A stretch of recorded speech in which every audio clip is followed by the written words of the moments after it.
The rhinos weigh about 4,500 pounds each. They like interacting with their keepers. Good boy. I can tell you that we have more than 2,000 animals from more than 200 species. They are considered the most dangerous bird. They are the third tallest bird, but the second heaviest bird. The Detroit Zoo is committed to ensuring that the animals enjoy their life while they're here at the zoo. When they're newborns, they're very, very small. They're almost borderline microscopic. So at one point, this room right here was essentially a life raft for this species to continue its existence. I've always really enjoyed working with animals. Hi everyone, I'm Randy Hamilton. I'm Maurice Anderson, And welcome to Detroit Zoo. Inside and Out.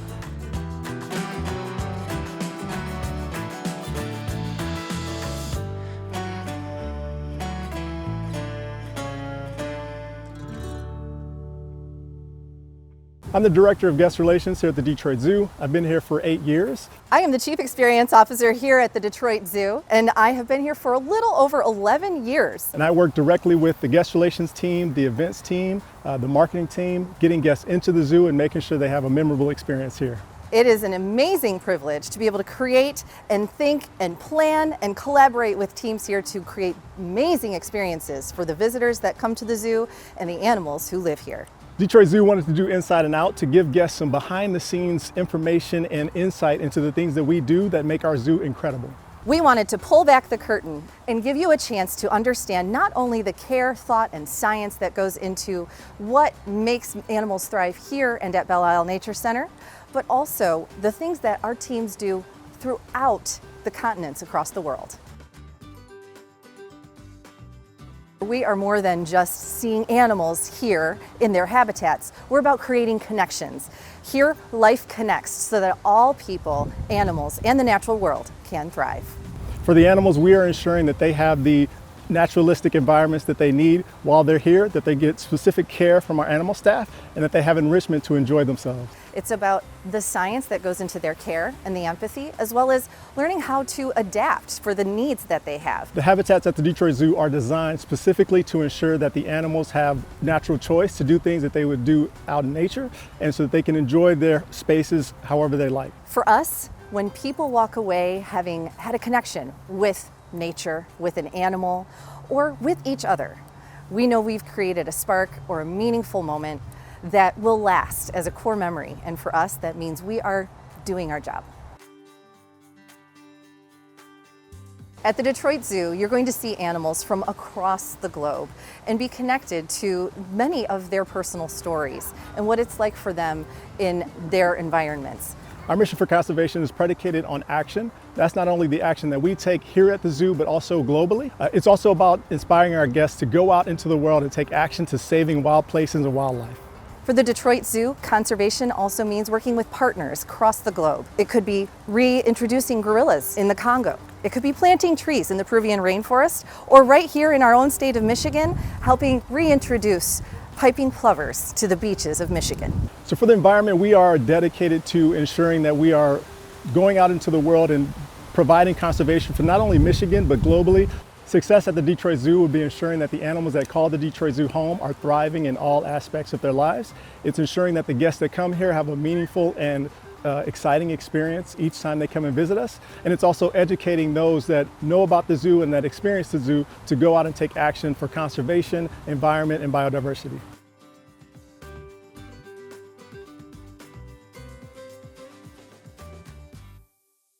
So Maurice, you work with tons of visitors every single day. What is one of the questions you get most often?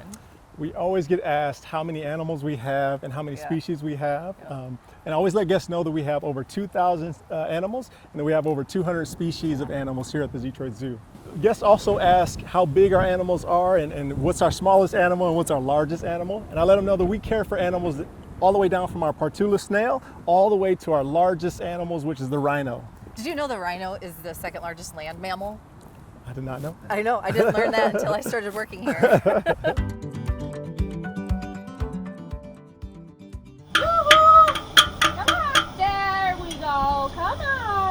This is Tom and Jasiri. These are the two southern male white rhinoceroses that live at the Detroit Zoo. Tom and Jasiri, despite their large and imposing size, they're actually pretty laid-back animals. Good boys. They like interacting with their keepers a lot.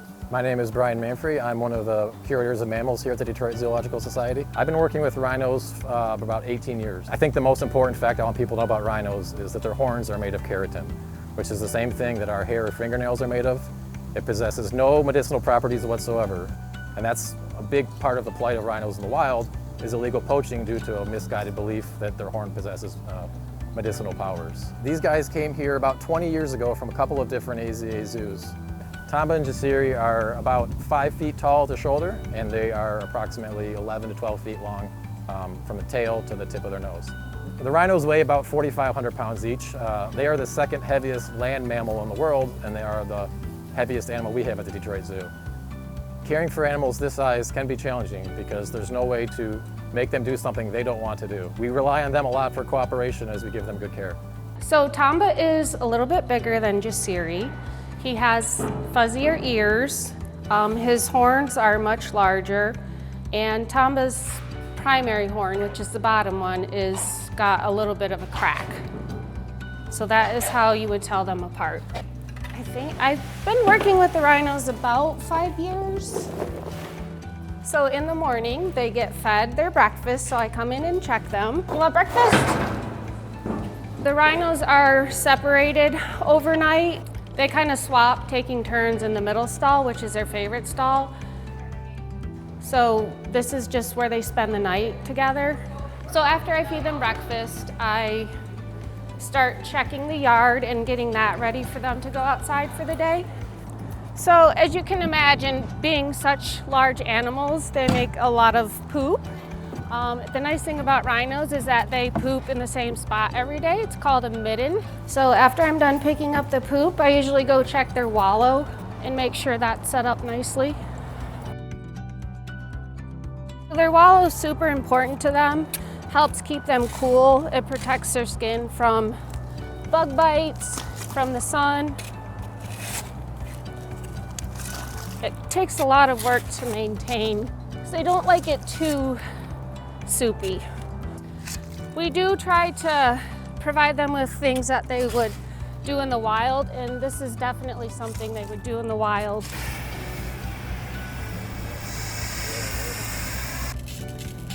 After I'm done doing that, I make sure their yard has enrichment. We do a yard check every morning just to make sure there aren't any broken branches or any kind of hazards. So since they're such big animals, they really like to kind of move stuff around and knock it. So I set up stacks of enrichment for them. And they also really love branches and logs. All the logs that are in the yard are enrichment for them.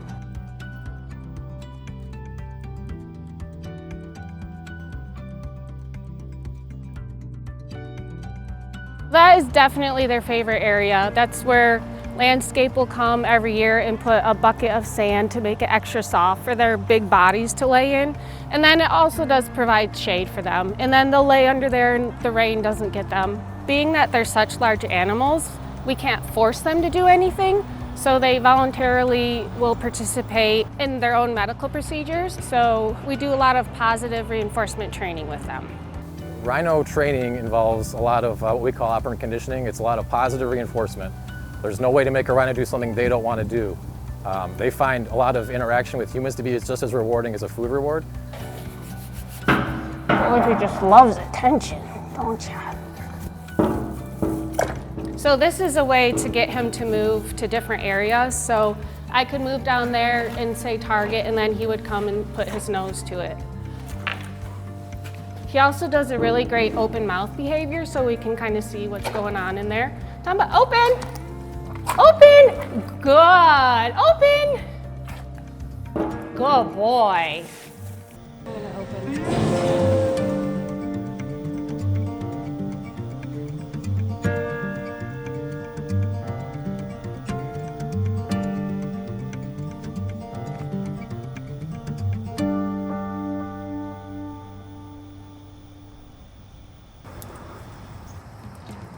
When I have guests ask me what should I see when I'm here visiting, I tell them all the time, do not miss the visit to the cassowary habitat.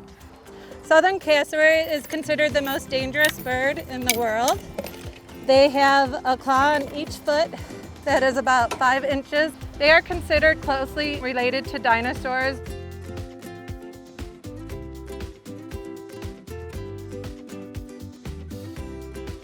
So we talked about the rhino, second largest animal on Earth. We do have some big birds here at the Detroit Zoo. A couple that you're specifically fond of. You do know I love birds. We have some remarkable birds here. There is Hannibal the ostrich. The vultures, I feel like they're unsung heroes. Everyone Absolutely. doesn't understand how important vultures are to so many ecosystems. Really though, the cassowary is one of my most favorites. Neo the cassowary and Cremini, they are birds that you absolutely need to visit when you're here. Southern cassowary is considered the most dangerous bird in the world. They have a claw on each foot that is about 5 inches. They can run up to 31 miles per hour. They can jump 7 feet, and they are also good swimmers. They are considered closely related to dinosaurs. Hi, my name is Kristen Porter. I'm a bird zookeeper here at the Detroit Zoo. I have worked here for 19 years. I've been in the bird department all those 19 years. Neo is 5 years old. We received her in May of 2021. She was about 1 year old. She is now 5 years old. Cremini came in May of 2022, and he came about 1 year old as well, and he is 3 years old right now. He is a little more shy than her. They are the third largest bird. They are the third tallest bird, but the second heaviest bird. They can weigh up to 167 pounds. Right now, Neo weighs 138 pounds. Males are a little bit smaller. Cremini right now weighs 111 pounds. They're also about 4 to 5.5 feet tall. The cassowaries are a non-contact animal, so we always have to bring them into a space that we are not in order to go into the space we need to clean. Every morning I bring out their food and their enrichment that we will be giving for the day, and also my tools to use to clean the yard. The cassowaries are pretty fascinating birds. A lot aren't known about them in the wild due to them living in heavy, dense areas of the forest. They do though come out onto beaches to either sunbathe or go for a swim. The cass is what's on her head. She's grown into it very well. The cass is keratin-like on the outside and a spongy material on the inside. Not much is known about the cass. They think it could be to show dominance or to help with communication. They think it could help with going through the rainforest. So yeah, every day I just look to make sure there's nothing unsafe for her in the habitat, as well as picking up any leftover food that she did not eat and all of her droppings. And we feed them twice a day. She gets this whole bucket in the morning, and then she has another container inside for the PM diet that we'll mostly feed inside. We always try to challenge them with different things to give them a variety of ways to find their fruit. They also sometimes eat small mammals in the wild. She gets a mouse and a little pinky every day as well, just as part of her diet. It's very fun watching her interact with different enrichment. The training that we do, she's very into training. It benefits her with being engaged, and it benefits us with teaching them, being able to do stuff without having to constrain them. We do daily training with her every day. She knows target, Neo target. Target, Neo, up.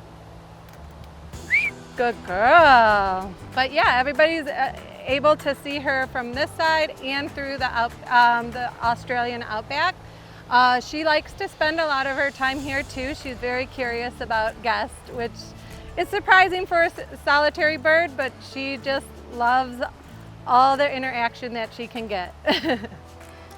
All of our training especially is based on their participation. If they don't want to participate, then we don't do it for the day. But she is normally very into it and wants to do it right first thing in the morning. So I do a lot of her training inside, and then I also do training throughout the day here.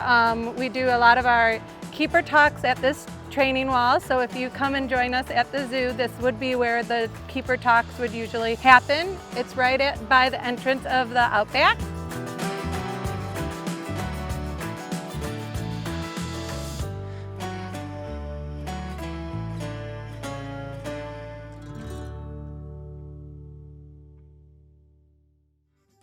So it's not really widely known, or at least it's not common knowledge that we do this type of work. At one point, this room right here was essentially a life raft for this species to continue its existence. The story is really special, especially because you actually can't see them here at the zoo. No, I do think they're pretty cute. The babies are super cute.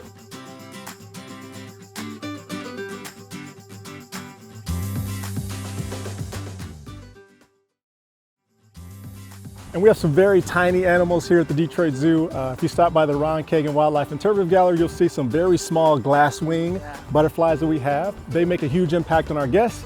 But one that has a great story that the zoo is making a big impact on is our partula snails.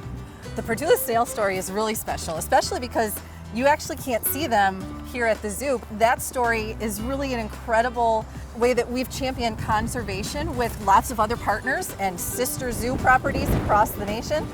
And they reintroduced the partula snail back into the wild.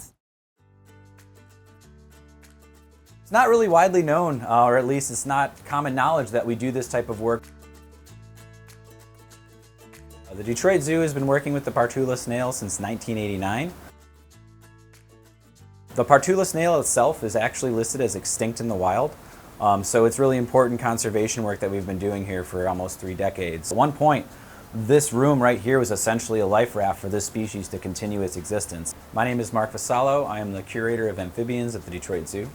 I think it's important to tell that story. Although this species is not out on habitat, I guess the gravity of dealing with and caring for an animal that's extinct in the wild is not lost on me, it's not lost on my staff. So it's extremely important work. So back in the 60s, there was an introduction of an invasive snail onto the islands of Tahiti. What happened is it outcompeted and predated the native partula snail. Partula snails are important for several different reasons. First and foremost, there's a cultural significance to partulas on the islands of Tahiti. Each island has different species of this snail that lives on them, and there's a sense of pride and connection to the people who live there, the people who call Tahiti home. So the snail is a terrestrial invertebrate. The zookeeping team here at the Amphibian Center are specialized caregivers to this species, which doesn't exist anywhere else besides other partner organizations and small populations in the wild. Here at the NAC, I primarily take care of the snail breeding room. My favorite part is feeling like I am making a difference. I took over this program, we've released almost 5,000 snails into the wild. Hi, I'm Erica. I'm a zookeeper at the Detroit Zoo in the amphibian department. So I'll take a tank I'm planning to clean.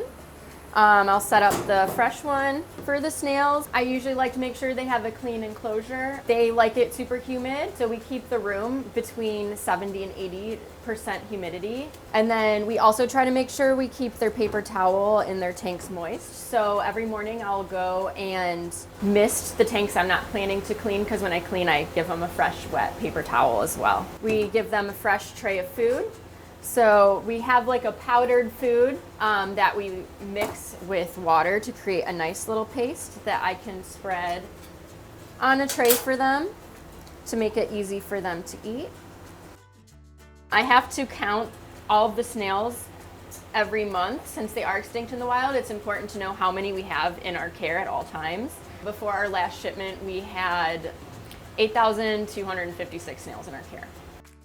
And I'm just like gently grabbing them. We have all life stages in here. So we have like the tiny newborns that are super tiny and hard to see. But yeah, so these are like our adults. They're large, they have like the white lip on them. The subadults are similar in size, but they don't have that lip. And then we have juveniles and newborns. When the snails are released, they are a tree snail, so they immediately go up into the canopy. And you know, for post-release surveys, it's really hard to keep track of them because they're brown, they blend in with the bark, they go up in the canopy, you never see them again. So it's kind of hard to see if our program is making a difference and if the snails are surviving if you can't see them. So they started marking them with UV paint, so even in the dark they have a UV flashlight and they just glow in the dark. And that way, after they're released, we can keep track of them for longer and monitor their progress. There's a lot of steps to this process, and it's always exciting to see, you know, photos from the field of them reintroducing the species that wouldn't exist if it wasn't for the Detroit Zoo. And we just shipped out a few weeks ago another 1,300 to be released in the wild, and that'll bring us up to about 6,000 snails that we've released for an extinct in the wild species.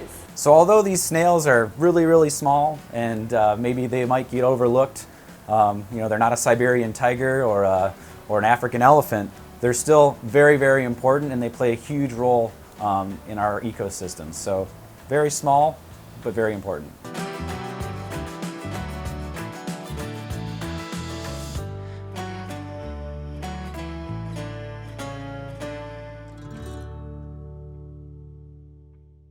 It is our hope that you walk away with an understanding of not only the exceptional and amazing care that goes into all of the animals who live here, that you also understand the amount of time, thought, and effort that goes into celebrating animals and nature throughout the world.